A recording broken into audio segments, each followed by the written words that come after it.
from ESPN MLB Insider Extraordinaire. Our friend Jeff Passan returns to the program. How are you, Jeff? What illustrious company I'm keeping today, Rich. You know, My Jeff. goodness. Jeff, I only know one speed, but you're in the Rickey Henderson slot. You're in the Rickey Henderson slot.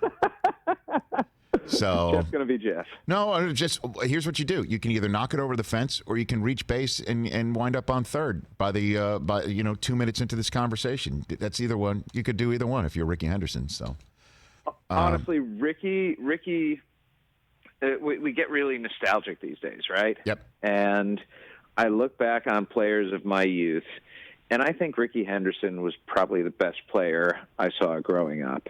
He was just.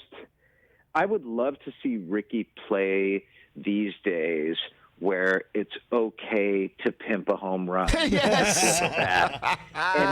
and to do all of the things that Rickey did anyway, even when it wasn't okay, because he was Rickey. The snatch catch. Don't forget the snatch catch. Don't forget I mean, Rickey talked in the third person when talking in the third person was well, talking in the third person is actually always frowned again. They're frowned upon, isn't it? Like if someone were to talk in the third person these days, we'd be like, "What are you doing, talking in the third person?" You know what? Rickey would still do it. Rickey didn't care.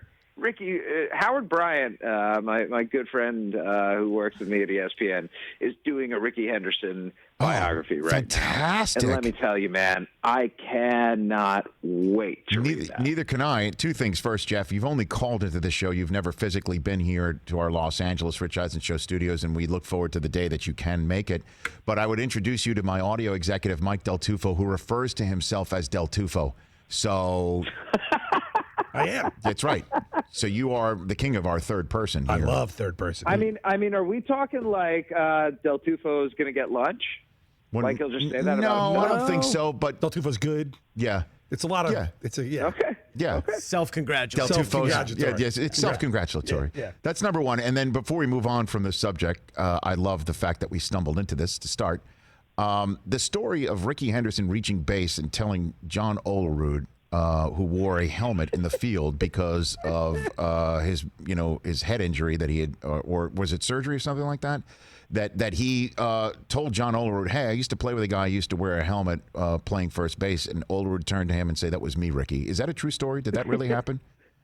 That's a true story.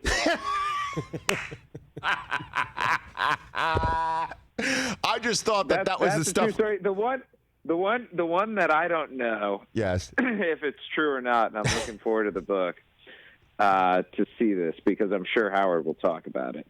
Is like deep into his career, there was a seat that was open at the front of the bus, and somebody told Rickey to sit there, and Rickey's like, "Why do you want me to sit here?"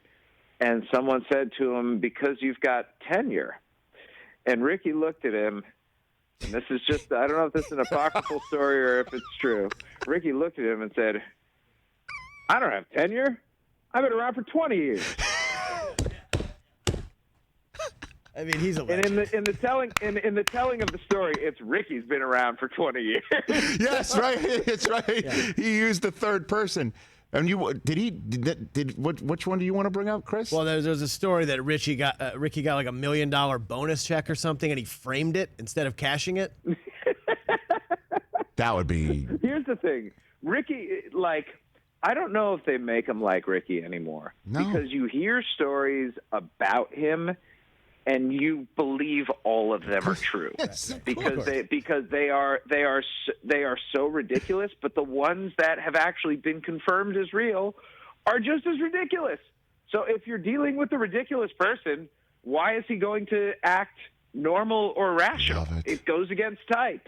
It's a zebra with the stripes.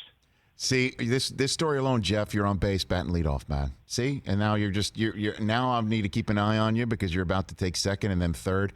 I just loved it. I just loved when Rickey was a Yankee. It was so amazing. It was so glorious, and obviously the A's, and we can go on and on. Hey, you watched all the way to the end. Thanks for that. Watch more right here.